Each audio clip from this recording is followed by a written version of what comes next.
الحمد لله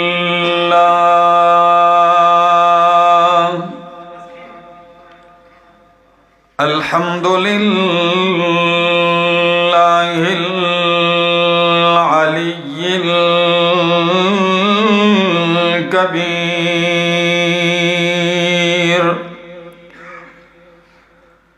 الكبير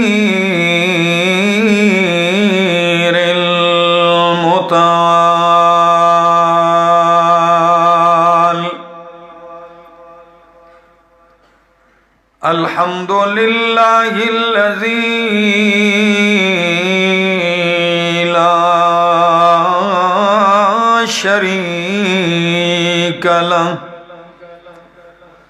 لا شريك له في الذات والصفات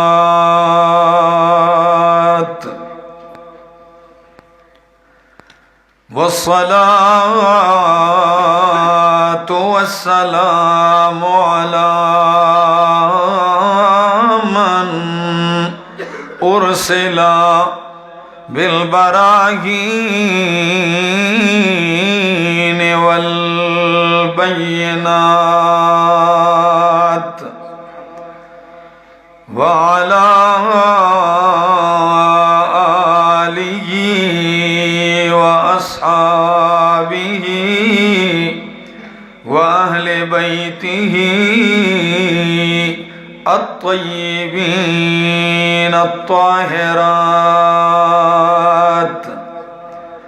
أما بعد فأعوذ بالله من الشيطان الرجيم بسم الله الرحمن الرحيم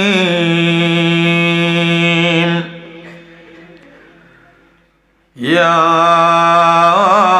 أيها الناس قد جاءتكم موعظة من ربكم وشفاء لما في الصدور وهدى ورحمة للمؤمنين قل بفضل الله وبرحمته فبذلك فليفرحوا هو خير مما يجمعون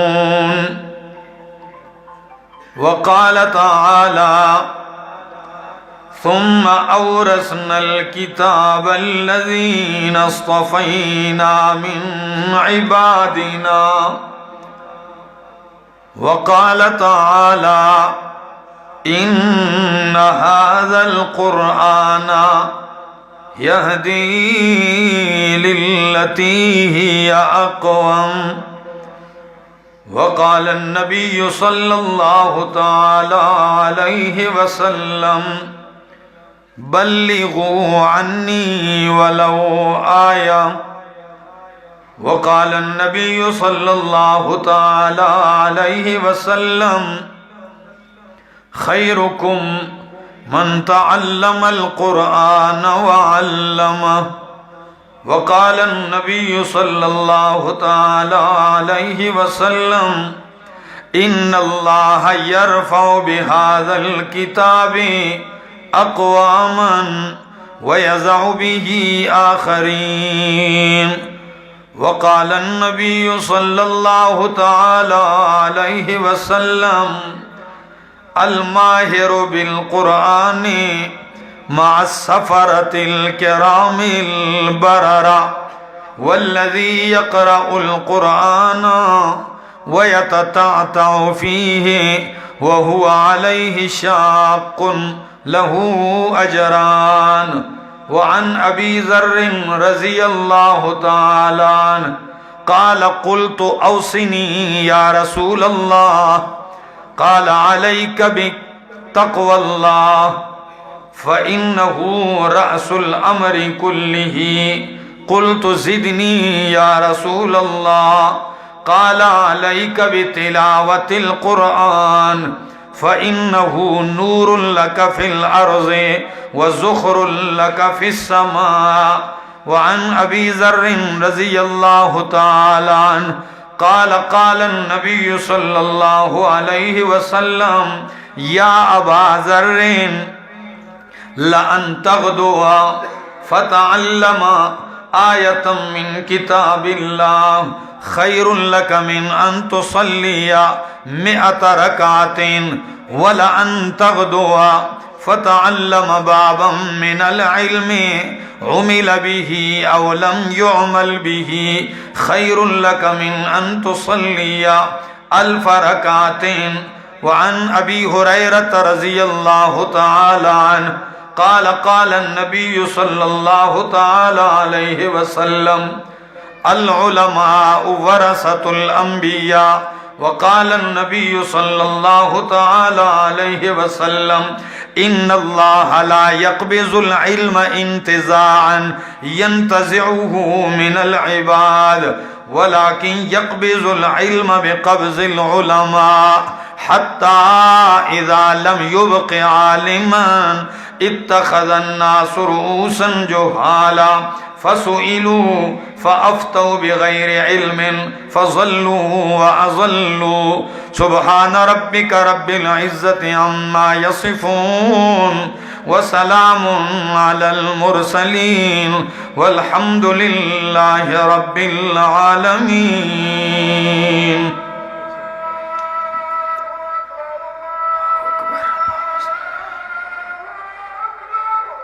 انتہائی قابل عزت، قابل احترام ذی قدر علماء کرام اور اس علاقے گدوالیاں اور گرد و نواح سے آئے ہوئے میرے معزز مکرم ساتھیوں، السلام علیکم۔ دعا اور التجا ہے دربار الہی کے اندر کہ اللہ مجھے حق اور سچ کہہ سکنے، سمجھا سکنے کی توفیق نصیب فرمائے، اور بعد ازاں مجھے اور آپ سب کو عمل کی بھی توفیق نصیب فرمائے۔ دوستو، آج کی اس پروقار محفل میں ہم جو اکٹھے ہیں، جو مل بیٹھے ہیں، وہ ایک بچے کی خوشی میں ہم شریک ہیں، اس کے والدین کی خوشی میں ہم شریک ہیں، جو حقیقی معنوں میں خوشی ہے، اور یہ وہ خوشی ہے جسے قرآن کہتا ہے فَبِذَلِكَ فَلْيَفْرَحُوا، اگر تمہیں خوشی ہونا ہے تو اس پر خوشی کرو، اس پر خوش ہو جاؤ۔ اور وہ کیا ہے؟ اللہ کی کتاب اس بچے نے اپنے سینے میں محفوظ کی ہے، اور ہمیں اپنی خوشیوں میں شریک کیا ہے۔ اس مناسبت سے آپ کے سامنے میں اس کتاب لا زوال لا جواب لا مثال اور معجز کلام کی فضیلت اور عظمت اور اس کی طرف ترغیب کے اوپر چند مختصر باتیں ذکر کروں گا، اللہ مجھے سمجھا سکنے کی اور پھر مجھے اور آپ سب کو سمجھنے کی بھی توفیق نصیب فرمائے۔ دوستو، ہر دور میں اللہ نے اپنے انبیاء کو اس دور کے مطابق معجزات عطا فرمائے۔ موسیٰ علیہ السلام کے دور میں جادوگری کا چرچا تھا، بڑے بڑے مدارس قائم تھے جادو کے لیے، سحر کے لیے۔ جادوگر بادشاہ کے مقربین سمجھے جاتے تھے، بادشاہوں تک ان کی رسائی ہوا کرتی تھی۔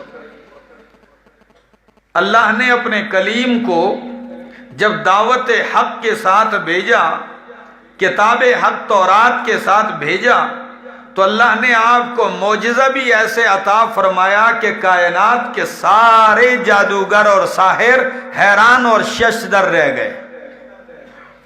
وہ لاٹھیاں لا کے پھینکتے میدان میں، کبھی کیا کرتب کرتے، کبھی کیا کرتب، لیکن 90,000 جادوگروں کی لاٹھیاں ایک میدان میں پڑی ہوئی ہیں، اور جب اللہ کے کلیم نے اپنا عصا پھینکا فَإِذَا هِيَ تَلْقَفُ، ایک ہی نوالا کر کے سب کچھ کھا گیا۔ معجزہ بھی ایسے، ساحر حیران اور عاجز۔ عیسیٰ علیہ السلام کا دور تھا، ڈاکٹری اور طب اور حکمت عروج پر تھی، حکیموں کو اپنی حکمت پہ بڑا ناز تھا۔ اللہ نے حضرت عیسیٰ علیہ السلام کو معجزات بھی ایسے دیے کہ کائنات کے ڈاکٹر اور حکیم جہاں ہتھیار پھینک دیتے، ہار مان جاتے، معجزہ اس سے آگے کام کرتا۔ مادرزاد نابینا اللہ کے پیغمبر عیسیٰ علیہ السلام جب اس کی آنکھوں پہ ہاتھ رکھتے اللہ بینائی واپس کر دیتے۔ یہ ڈاکٹروں کی بس کی بات نہیں تھی۔ مردے کی قبر پہ کھڑے ہو کے قم باذن اللہ کہتے اللہ مردے کو زندہ کر دیتے معجزتاً۔ یہ کسی ڈاکٹر کے بس کی بات نہیں ہے۔ لیکن جب میرے پاک پیغمبر کا دور آیا تو اس وقت شاعری عروج پر تھی۔ کیا؟ شاعری، فصاحت، بلاغت، عربیت کا چرچا تھا، اور اتنا ناز تھا عربیوں کو اپنی بولی پر کہ اپنے سوا ساری کائنات کو عجم کہتے۔ کیا؟ آج بھی ہم کہتے ہیں عرب اور عجم۔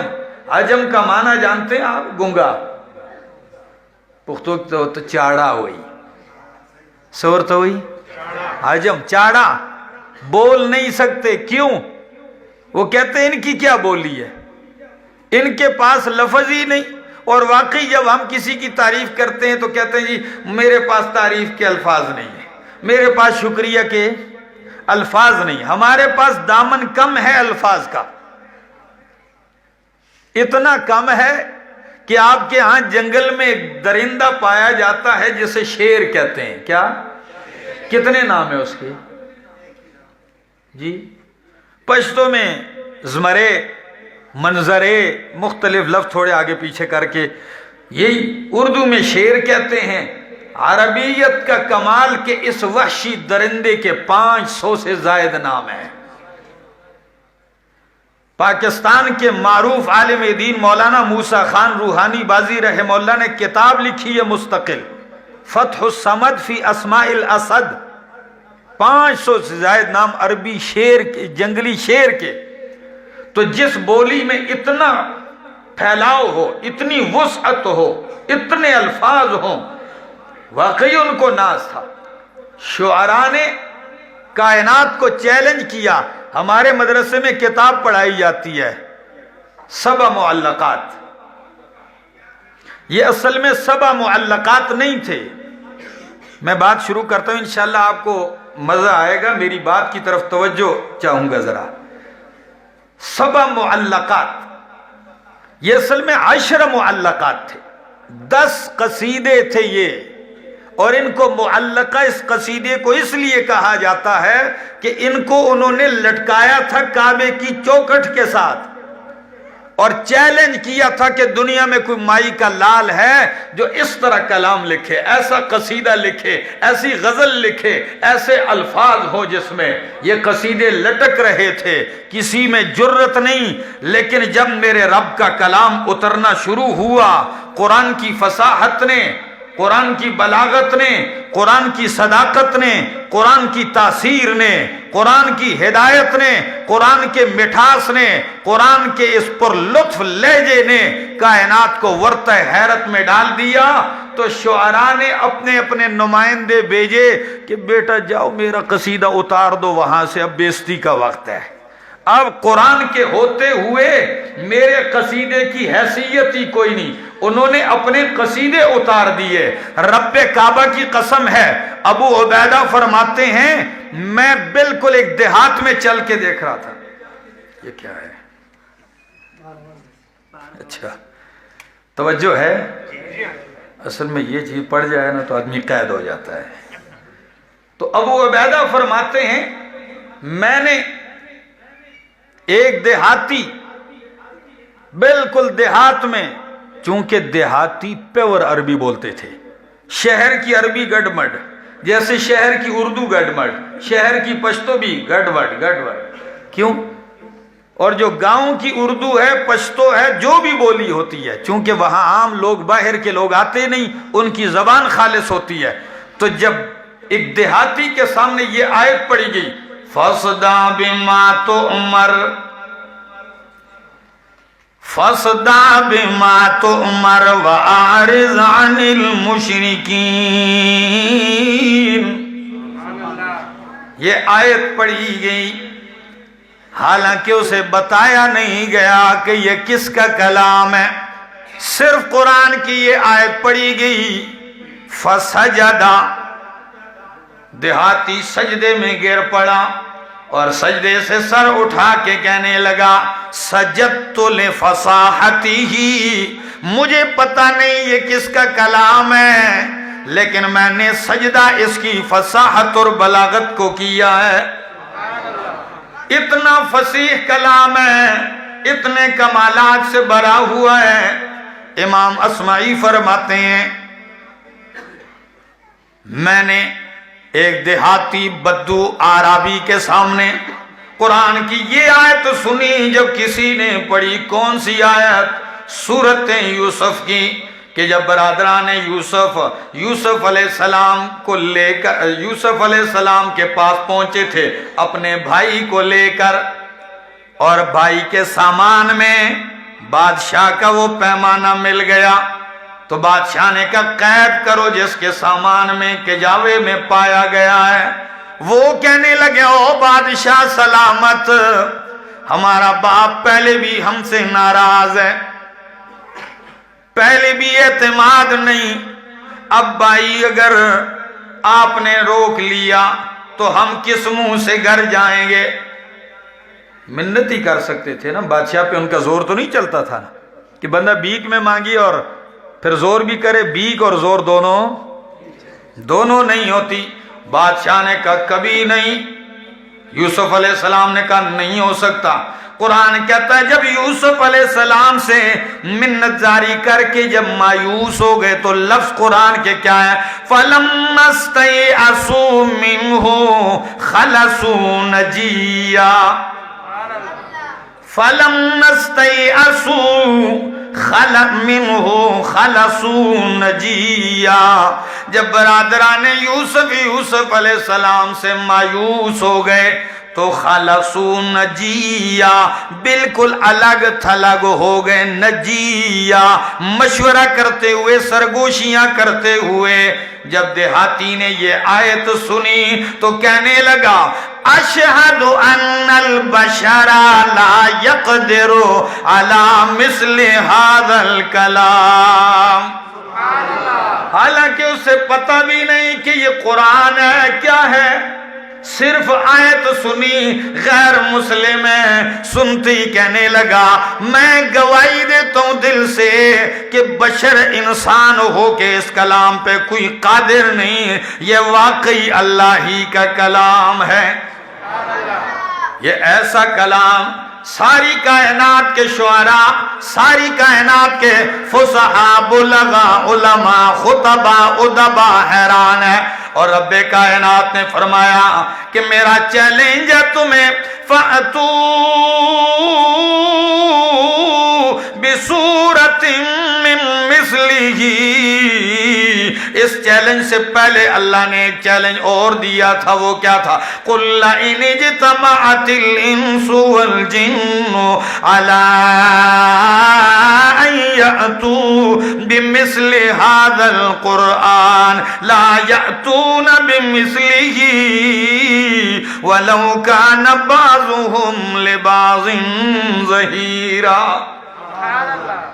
اگر آپ کے پیسے نہیں لگتے تو کہہ دو سبحان اللہ۔ فرمایا اللہ ان اجتماعت الانس والجن، اگر سارے انسان، سارے جنات اکٹھے ہو جائیں، ایک دوسرے کے معاون ہو جائیں، پھر میرے قرآن کی طرح قرآن لانا چاہیں تو لا یأتون بمثلہ، وہ قرآن کی طرح قرآن لا سکتے نہیں ہے۔ دوسرا چیلنج، کیونکہ قرآن تو 114 سورتیں ہیں، چلو کم کر دو، فرمایا فَأْتُوا بِعَشْرِ سُوَرٍ مِثْلِهِ مُفْتَرَيَاتٍ، 10 صورتیں منتخب کر کے ان کی طرح بنا کے لے آؤ۔ اگر یہ بھی نہیں کر سکتے، قرآن کہتا ہے فَأْتُوا بصورت، تنوین تقصیر کی ہے، اے بصورت قصیرت، لمبی صورت نہیں، بقرہ آل عمران مائدہ نہیں، بلکہ بصورت قصیرت، کوئی مختصر سی صورت کی طرح صورت ہی لے آؤ، لیکن باوجود قصیدے کہنے کے، باوجود شاعریاں کرنے کے، باوجود عربیت پہ ناز کرنے کے، کسی نے مقابلے کا اعلان نہیں کیا، کسی نے چیلنج قبول نہیں کیا، کسی نے میدان میں آ کر ایک جملہ بھی نہیں کہا۔ وجہ کیا ہے؟ جس نے بھی تعصب کی اینک اتار کے قرآن کو دیکھا ہے وہ مان گیا ہے کہ یہ مخلوق کا کلام نہیں ہے، یہ کس کا کلام ہے؟ یہ اللہ کا کلام ہے، وہ مانا ہے۔ اللہ اکبر۔ میں اکثر اپنی تقریروں میں ایک جملہ کہتا ہوں، آپ کے سامنے بھی کہتا ہوں کہ جو چیز اللہ بنائے، جو چیز مخلوق بنائے، کیا بنائے؟ مخلوق، اس کی مثل بنائی جا سکتی ہے، اس سے بہتر بھی بنائی جا سکتی ہے۔ جو چیز مخلوق، کسی کمپنی نے موبائل بنایا، یا سامسنگ کا آئی فون نے اس سے بہتر بنایا، ایسا ہے کہ نہیں؟ ایک کمپنی نے، ٹویوٹا نے کار نکالی 2020، ہونڈا نے اس سے بہتر نکالی۔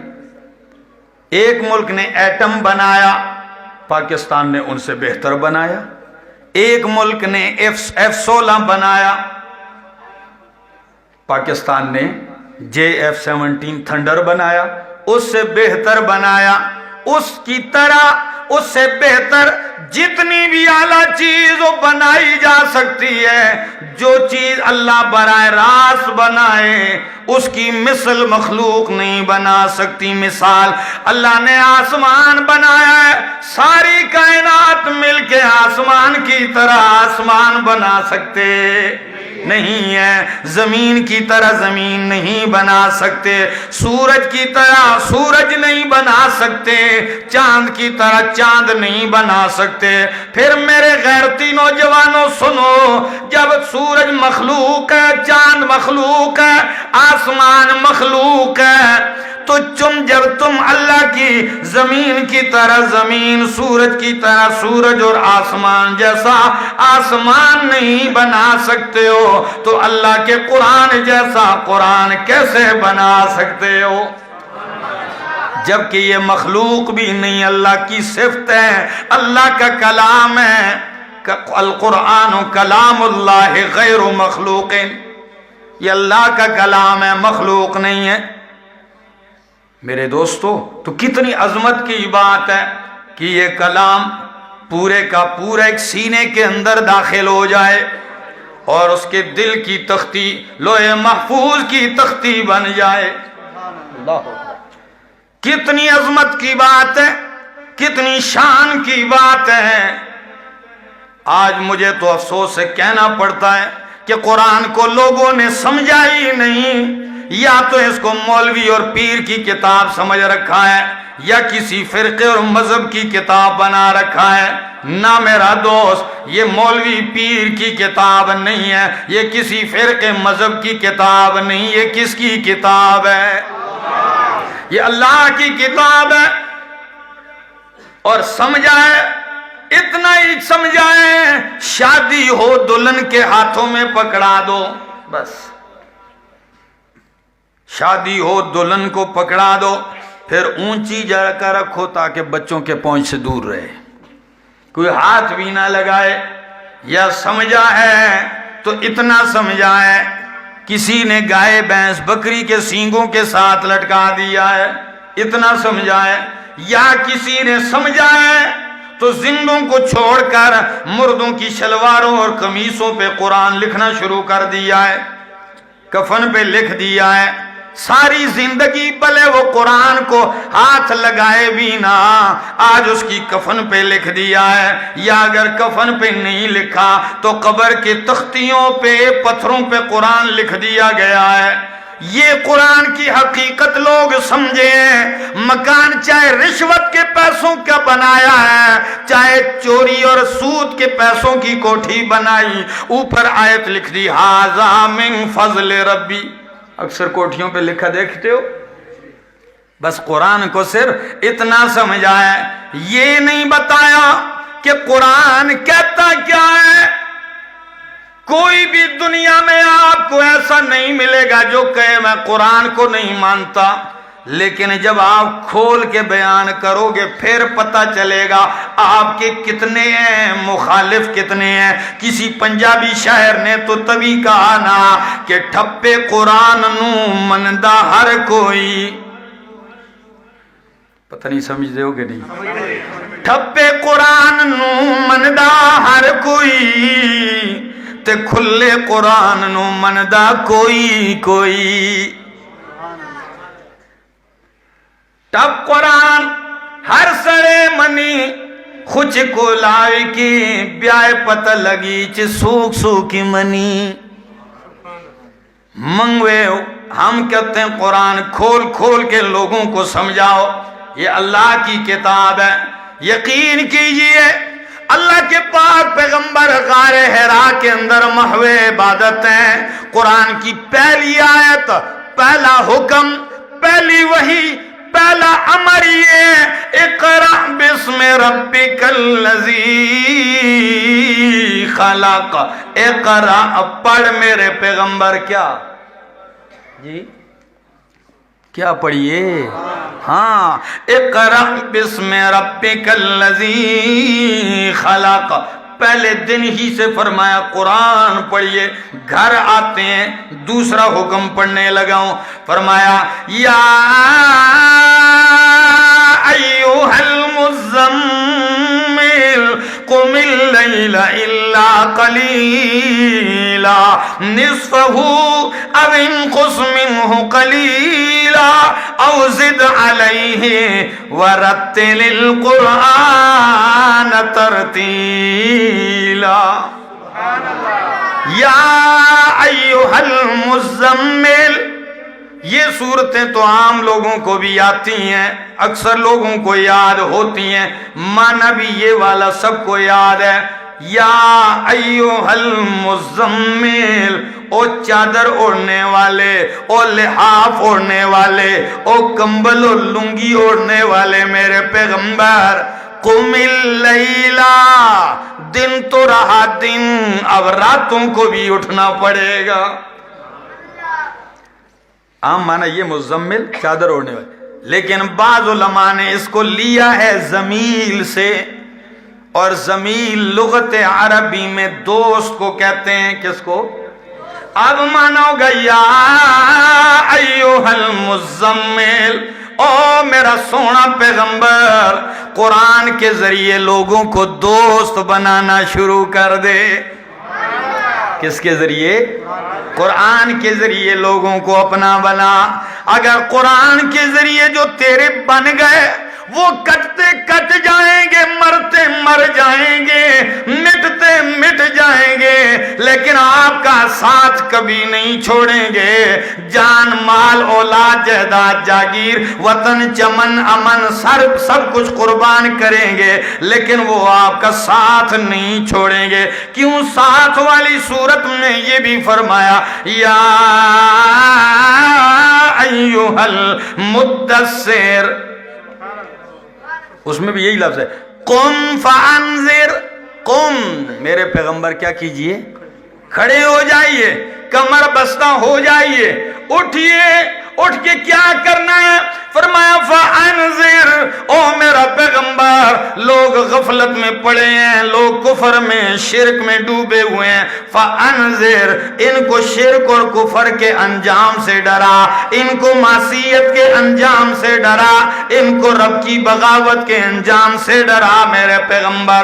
مدثر، عام لوگ بھی یہی کہتے ہیں اگر یہ باب ہو تدثرا یتدثر تدثرا باب تفاعل سے ہو، متدثر سے اس کو مدثر بنایا گیا تو اس کا یہی معنی چادر اوڑھنے والے، لیکن مختار الصحاح کے اندر لغت کی کتاب ہے، وہ ایک دوسرا معنی کرتے ہیں کہ یہ باب تفعیل سے ہو، دثرا یدثرو تدثیراً، اس وقت اس کا معنی ہوتا ہے تدثیر۔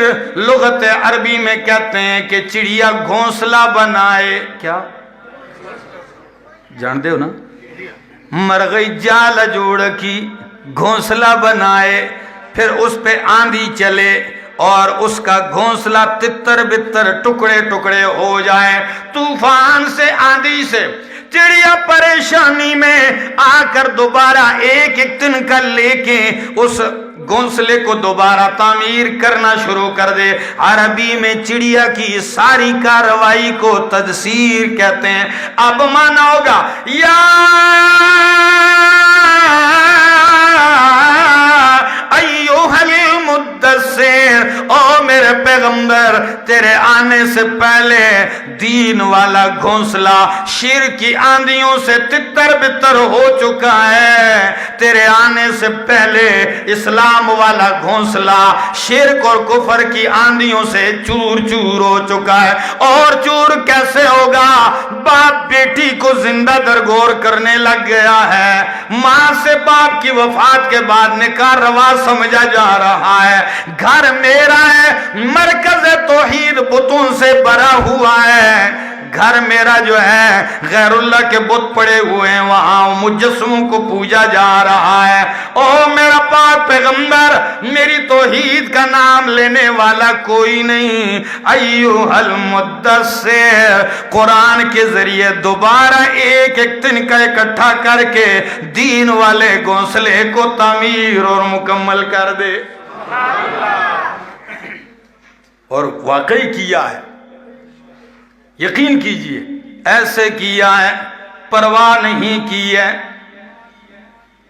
آپ نے اگر دیکھا ہو 95 کلومیٹر کا راستہ میرے پیغمبر نے مکہ سے طائف تک طے کیا ہے، کتنا؟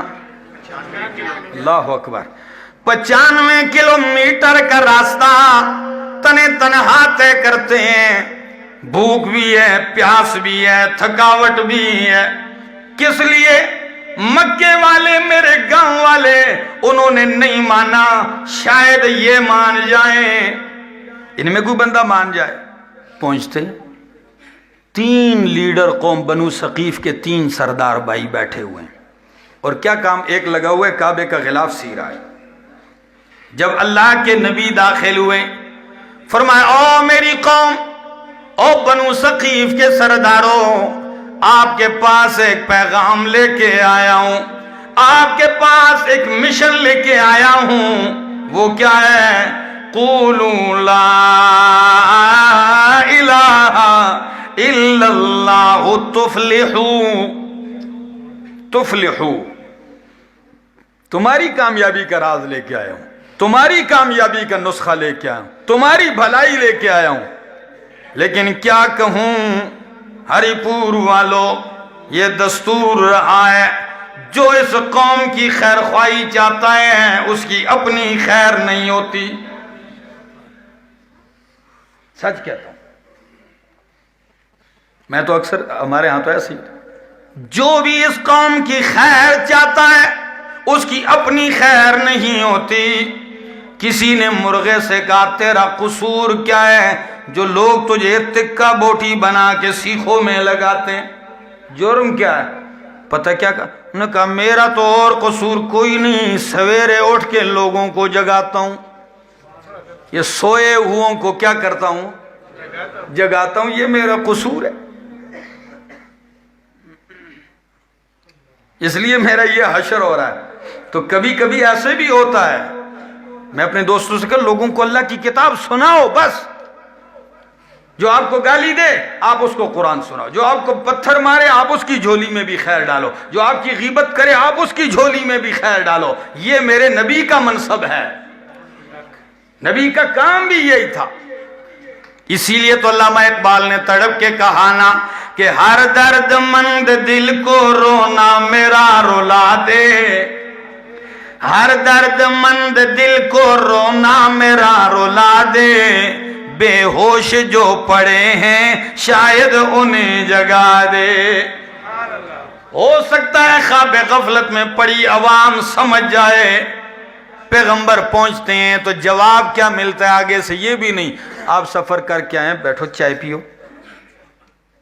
بات ماننا نہ ماننا تو اپنی مرضی ہے نا, ہر بندے کی. اخلاق تو بھی کوئی چیز ہے نا, کوئی رسم رواج بھی دنیا کے ہیں, کوئی مہمان نوازی بھی ہے. نہیں مانتے ہو الگ بات ہے, ایک مہمان آیا ہے معزز, نہیں مانتے ہو بھلے نہ مانو, اپنی مرضی کرو, اس کی بات سنو, مہمان نوازی کا حق تو ادا کرو. تو بجائے اس کے ایک کہنے لگا کیا اللہ کو آپ کے سوا کوئی دوسرا نہیں ملا نبی بنانے کے لیے؟ دوسرا کہنے لگا اخرج من بلدنا, نکل جا ہمارے شہر سے, میں غلاف کعبہ سی رہا ہوں, یہ ٹکڑے ٹکڑے کر دوں گا مگر تجھے رسول نہیں مانوں گا.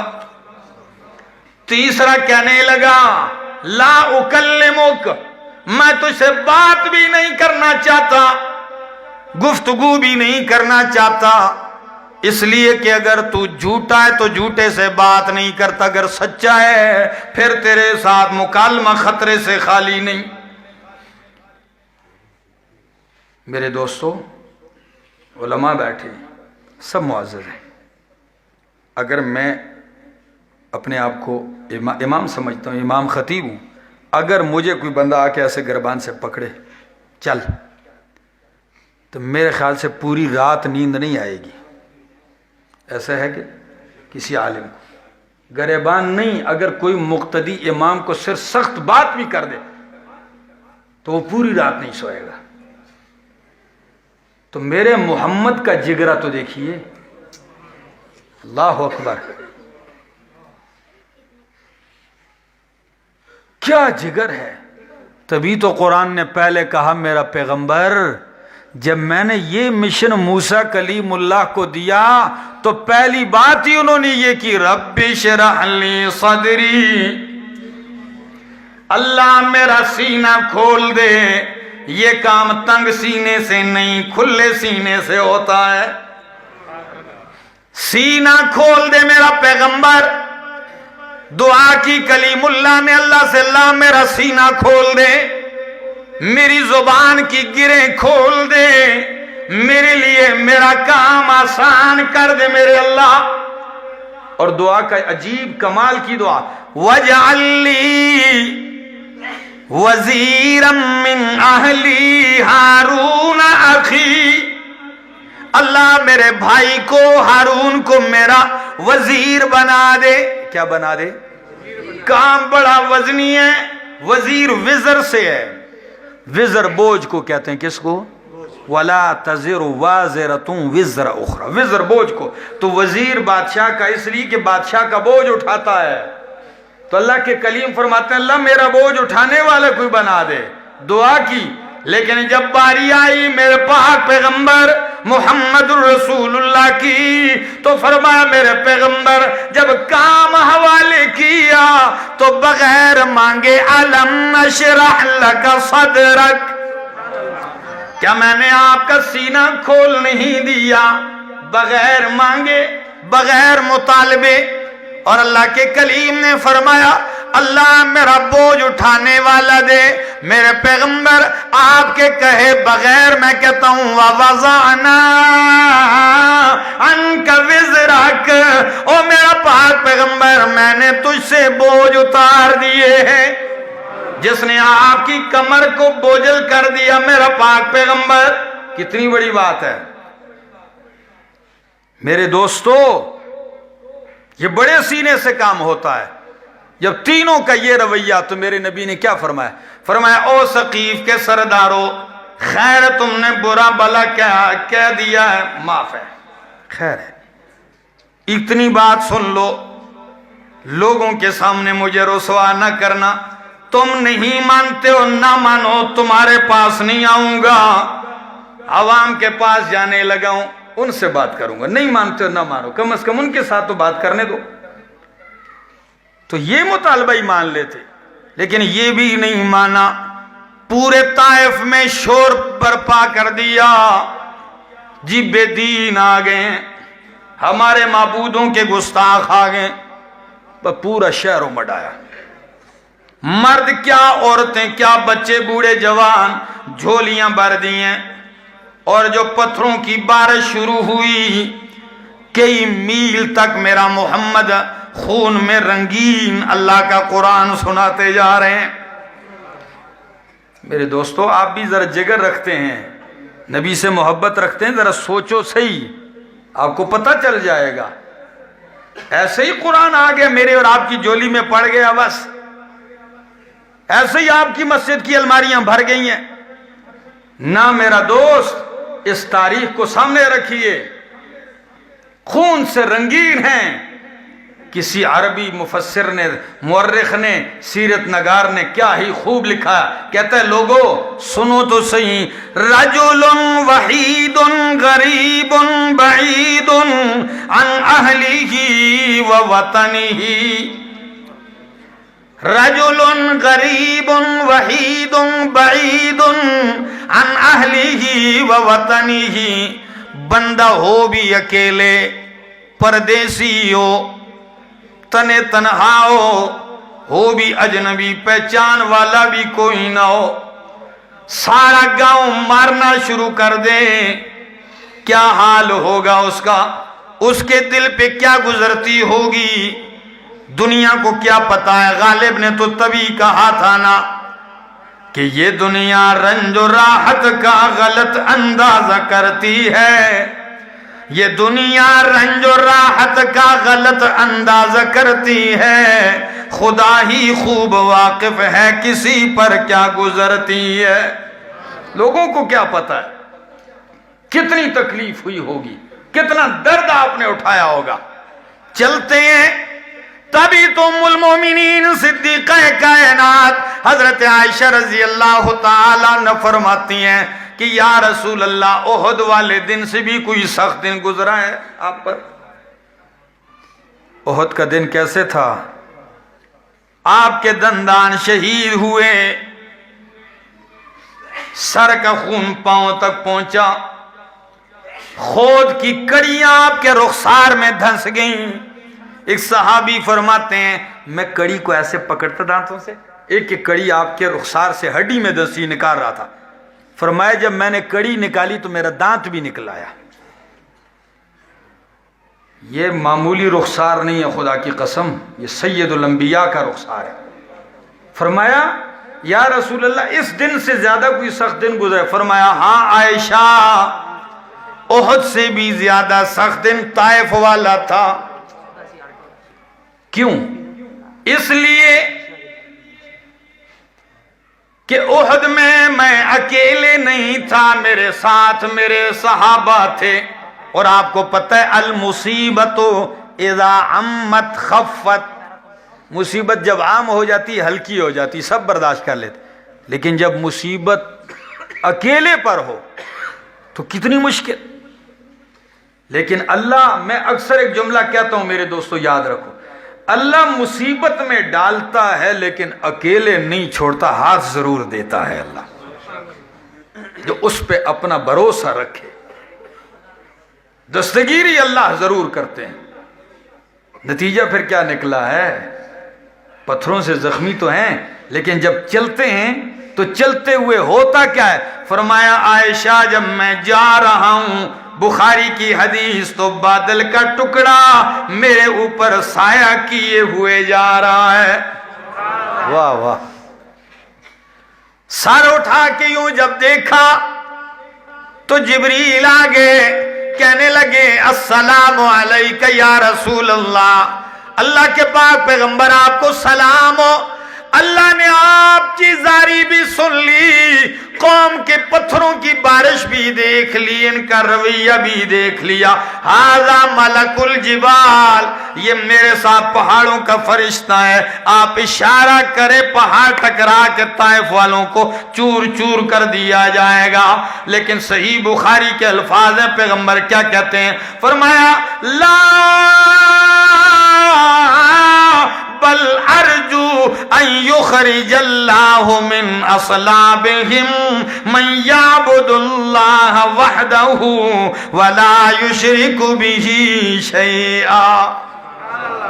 اللہ میرا خون معاف ہے، لیکن ان کی نسلوں میں ایسا پیدا کر دے جو تیری توحید کو ماننے والا ہو۔ اگر یہ نہیں مانتے، ان کی نسلوں میں کوئی پیدا کر دے۔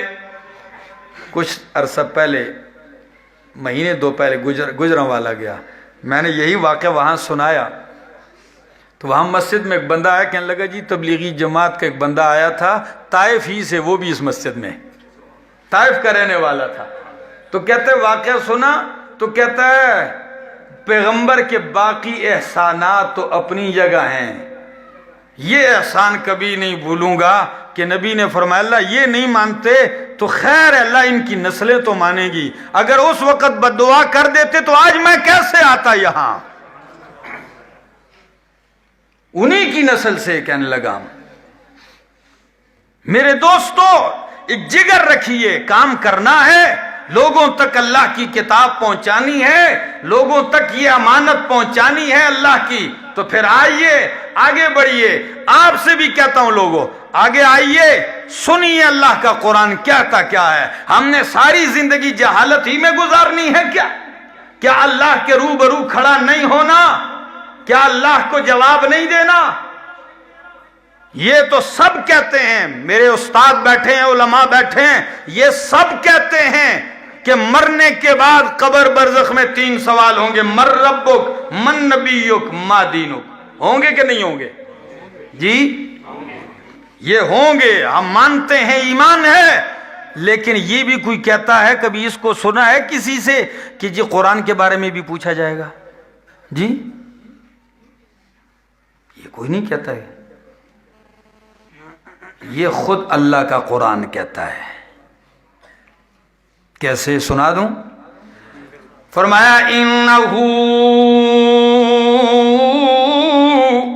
لذکر لک،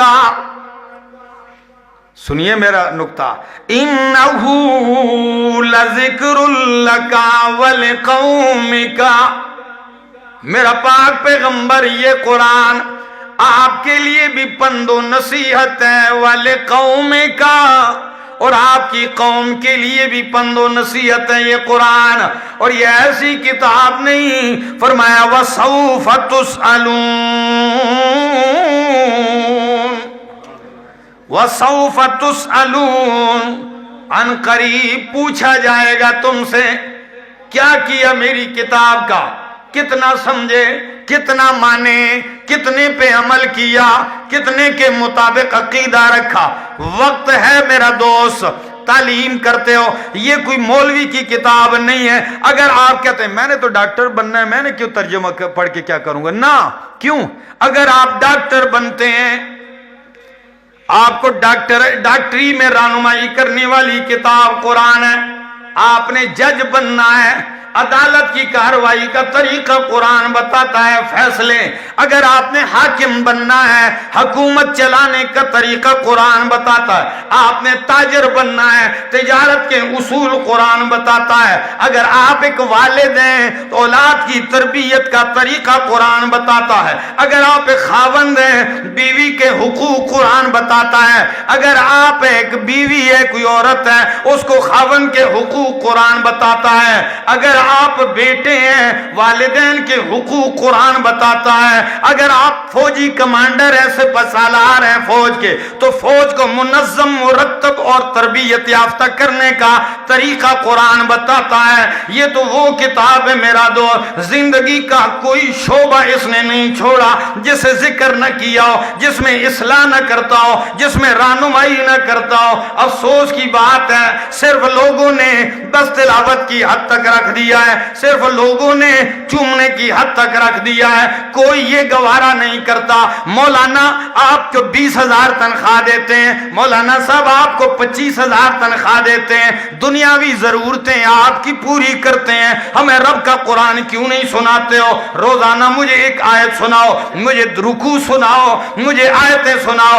میرا دوست اگر کوئی بندہ ثواب کا طلبگار ہے تو ثواب کی اس سے بڑھ کر کوئی کتاب نہیں ہے۔ یہ وہ کتاب ہے جس کا سننا عبادت ہے، جس کا سنانا عبادت ہے، جسے دیکھنا عبادت ہے، جس کی محفل میں بیٹھنا، جس محفل میں یہ بیان ہو فرشتے گھیر لیتے ہیں، رحمت ڈھانپ لیتی ہے، اللہ کی محفلوں میں ان کے تذکرے ہونے لگتے ہیں، سکینہ نازل ہوتی ہے، دل کا اطمینان ہوتا ہے۔ اگر ثواب کی بات کرتے ہو ایک حرف پہ 10 نیکیاں ملتی ہیں، اگر ثوابوں کی بات کرتے ہو ایک آیت سے سیکھو 100 رکعت نفل سے بہتر ہے، ایک باب قرآن کا سیکھو 1000 رکعت نفل سے بہتر ہے۔ اگر یہاں تک ہے میں کہتا ہوں یہ ثوابوں کی بات الگ ہے، یہ کتاب اصل میں کتاب الایمان ہے۔ ایمان سیکھنا ہے تو قرآن سے سیکھو، ایمان بھی آپ کو قرآن سکھائے گا۔ اور ایک بات بڑھ کے کہتا ہوں میرے دوستو، یہ وہ کتاب ہے جو رب کی معرفت کرواتی ہے۔ کس کی؟ ہاں قرآن کی، کہ بغیر رب کی معرفت نہیں ہو سکتی۔ کیوں؟ ایک یہ ہے مولانا صاحب یا کوئی میرا دوست حاجی صاحب اٹھ کے کہے جی احمد جمشید کا کوئی ایڈریس دو، پتہ دو کدھر ہے، کیسے پہنچنا ہوگا، کیسے ملیں گے؟ تو مولانا صاحب مفتی صاحب اٹھ کے کہیں جی ان کا ایڈریس یہ ہے، ایک یہ ہے، یہ بتائیں میرا ایڈریس۔ وہ زیادہ بہتر ہوگا یا یہ بہتر ہے کہ میں خود اپنا پتہ بتاؤں؟ جی میں خود بتاؤں، کوئی شائبہ نہیں۔ یہی وجہ ہے میرا دوست قرآن میں رب نے اپنا پتہ پوچھنے والوں کو خود اپنا پتہ بتایا ہے۔ کاش وقت ہوتا تو میں آپ کو کھول کے بتاتا۔ 14 مقامات ہیں قرآن کے، کتنے؟ 14 مقامات علماء موجود ہیں جہاں لوگوں نے سوال پوچھا تو اللہ نے لفظ قل کے ساتھ جواب فرمایا۔ یسألونک عن الاہلہ، آپ سے چاند کے بارے میں پوچھتے ہیں، فرمایا قل ہی مواقیت للناس والحج، یہ اوقات معلوم کرنے کا ذریعہ ہے۔ یسألونک عن الشہر الحرام قتال فی، آپ سے حرمت والے مہینے کے بارے میں پوچھتے ہیں، لڑائی کرنا، قل قتال فیہ کبیر۔ یسألونک عن المحیض قل هو اذن، وہ سوال کرتے ہیں، اللہ فرماتے ہیں قل، آپ بتا دیجئے ایسے ہے۔ یسألونک عن الیتامی قل اصلاح لہم خیر، یسألونک ماذا ينفقون قل العفو۔ پڑھنے 14 مقامات لوگ سوال کرتے ہیں، اللہ فرماتے ہیں قل، لیکن جب سوال ہوا اذا سألک عبادی عنی، جب میرے بندے میرے بارے میں پوچھیں تو قل نہیں فرمایا کہ آپ کہیں، بلکہ اللہ خود بول پڑھتے ہیں، قل کا واسطہ بھی ہٹا کے فرمایا فإنی قریب۔ میرے بندے میرا پتہ پوچھتے ہو، فإنی قریب، میں کیا ہوں؟ آپ کہیں گے جی قریب کا مطلب کیا ہے؟ یہ اللہ علم کے اعتبار سے قریب کتنا قریب؟ ہم قریب کا مطلب نہیں سمجھتے۔ ہری پور قریب ہے شہر اسلام آباد سے، اسلام آباد زیادہ قریب ہے لاہور سے، لاہور زیادہ قریب ہے کراچی سے، کراچی زیادہ قریب ہے سعودیہ سے یا اور کوئی آگے جاؤ ملک۔ تو یہ قریب کا کیا مطلب؟ قرآن نے فرمایا نحن اقرب الیہ من حبل الورید، ہم تمہاری شار رگ کے زیادہ قریب ہیں، رگ حیات رگ جان سے زیادہ قریب ہے۔ یا میرے اللہ یہ تو بتا ہم گناہگاروں کی سنتا ہے کہ نہیں؟ ہم تو گناہگار ہیں، ہماری بھی سنتا ہے کہ نہیں؟ فرمایا اذا سألک عبادی فإني قریب اجیب دعوت الداعی اذا دعان، میں پکارنے والوں کی پکار قبول کرتا ہوں اذا دعان۔ یہ نہیں آج دفتر بند ہے کل آنا، جی آج صاحب ناشتہ کر رہے ہیں بعد میں آنا، سو رہے ہیں صاحب تھکے ہوئے ہیں کل آنا، نہیں، اذا دعان، کیا؟ جب بھی جہاں سے جس بولی میں جس وقت میں جس انداز میں جو بھی کہو رب سمجھتا بھی ہے، سنتا بھی ہے اور دیتا بھی ہے۔ حدیث قدسی ملانے لگا ہوں، اللہ فرماتے ہیں لو ان اولکم وآخرکم وانسکم وجنکم، تمہارے اگلے پچھلے انسان جنات سارے قاموا فی صعید واحد، ایک میدان میں کھڑے ہو جائیں، سچ بتاؤ گدوالیوں و گدوالیاں کے رہنے والوں، اس گاؤں کا نام کیا خاص؟ بگنیاں، ہاں بگنیاں کے رہنے والے دوستو، ساری خلقت ایک میدان میں ہوگی، کتنی تعداد ہوگی؟ کوئی شمار میں آئے گی؟ فرمایا سارے ایک میدان میں کھڑے ہو جائیں، ثم سألونی، پھر ایک ہی وقت میں سارے مانگنا شروع کر دیں، کوئی پشتو میں، کوئی اردو میں، کوئی انگریزی میں، کوئی سرائکی میں، کوئی پنجابی میں، کوئی عربی میں، کوئی بیٹا مانگ رہا ہے، کوئی بیٹی مانگ رہا ہے، کوئی رشتہ مانگ رہا ہے، کوئی کاروبار مانگ رہا ہے، کوئی عہدہ مانگ رہا ہے، کوئی نوکری ملازمت مانگ رہا ہے، کوئی صلح مانگ رہا ہے، کوئی کیا کہہ رہا ہے، کوئی ہزار مانگ رہا ہے، کوئی لاکھ، کوئی کروڑ، ساری مخلوق مانگنے لگ جائے، اللہ فرماتے ہیں ایک ہی وقت میں سب کی سننے سمجھنے والا کون ہے؟ اللہ سمجھتا ہوں، جانتا ہوں۔ اگلی بات ثم آتیت کل انسان مسئلتہ، پھر ہر انسان کو اس کی مانگی ہوئی چیز دے دوں۔ آپ کہیں گے جی سب اتنے ایک وقت میں مانگنے لگ جائیں گے تو پھر خزانہ بھی ختم ہو جائے گا نا؟ نہیں نہیں نہیں، ایسی کمی ہماری ایک ماسی تھی بوڑھی، تو اس سے جب کوئی کہتے تو او فلان کیا پلان کیا، فلاں سے مانگتی، تو سو بھائی اللہ سے مانگا کر، اس سے کوئی کسی کہتے سڑے ہوئے اللہ عاجز بچہ چالا ور کئی،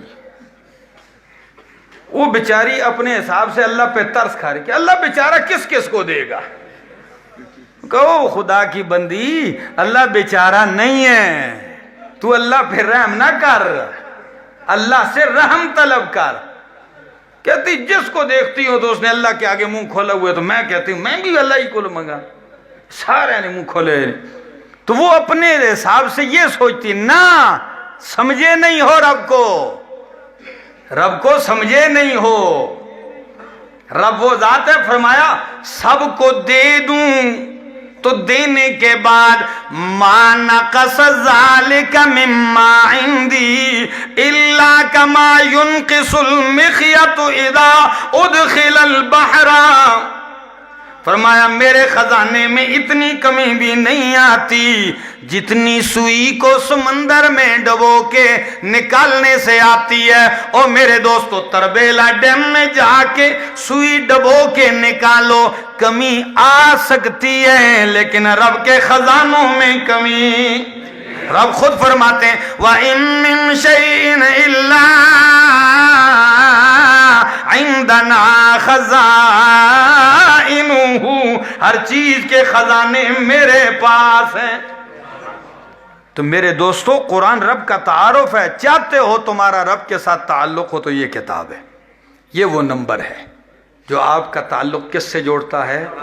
یہاں کسی کا تعلق ایم پی اے صاحب کے ساتھ ہو تو ایم پی اے کا نخرہ تو اتنا نہیں ہوتا جتنا اس کے ساتھ تعلق والے کا نخرہ ہوتا ہے نا، وہ بھی ایک معمولی گدھا نہیں اٹھا سکتا، اس کا نخرہ اتنا ہوتا ہے۔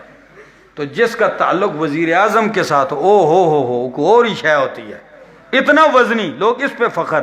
تو میرے دوستو جس کا تعلق و رب کائنات کے خالق رب العالمین کے ساتھ ہو، اپنا تعلق اپنے مالک سے جوڑنا چاہتے ہو، اس کتاب کے پاس آؤ، زندگی باقی، ملاقات باقی، آخر دعوانا ان الحمد للہ رب العالمین.